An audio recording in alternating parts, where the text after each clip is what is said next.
para sa mga may motor dyan. Kung meron kang motor, naghahanap ka ng bag pang motor na hindi sobrang laki. Yung tamang laki lang para makapaglagay ng jacket o kaya ng kapote o maliliit na tools. Or konting grocery mga bossing, meron tayo ditong Immortal Capsule Tail Bag. Ang maganda rito sa number 6, compatible siya sa lahat ng motorsiklo. Boss, take note, compatible sa lahat ng motorsiklo. Kasi sa likod lang siya nilalagay, style tail bag. Wala kang bubutasin, wala kang tatanggalin, wala kang ididikit kasi ini-strap lang siya sa likod. May garterize siyang strap na kasama, pan DIY. Meron pa siyang dalawang kasamang strap na hindi garterize.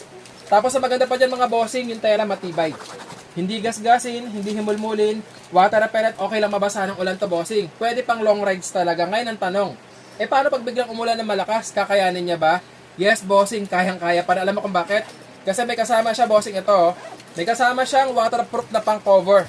Pang-cover sa buong bag pag sobrang lakas ng ulan. So, may packet sa kanan, may packet sa kaliwa, may lagayan ng cellphone. Ito, gumagana yung touchscreen kahit nasa loob ng cellphone mo niyan. Ang maganda sa main packet niya, bossing, naka-buckle lock, naka-velcro lock, naka-zipper lock pa, tatlo-tatlong lock. Ganito yung itsura niya pag walang laman. Ayan, sakto lang talaga lagayan ng kapote o kaya jacket. O kaya naman, maliit na sandals, yung mga hindi bulky tignan. Pwede rin mga tools o kaya konting grocery. Check ito mga boss, pwede sa Mio, pwede sa Click. Inilalagay sa bandang likuran style tail bag. Pwede rin sa mga NMAX, Aerox, ADV, PCX, basta lahat ng motor bossing. Kahit nga big bike or yung sports bike, pwede sa likod. Ngayon ang tanong, bossing, pwede bang ilagay sa harapan yan kasi ang motor ko ay underbone? Yes boss, ito, pakinggan po ninyo. Basta underbone, pwede mo siyang ilagay sa harapan. Di ba ang underbone may palubog? Halimbawa niyan yung mga Sniper, Raider, Winner X, Kawasaki Fury, PG1. Yun boss, pwede siyang ilagay sa harapan.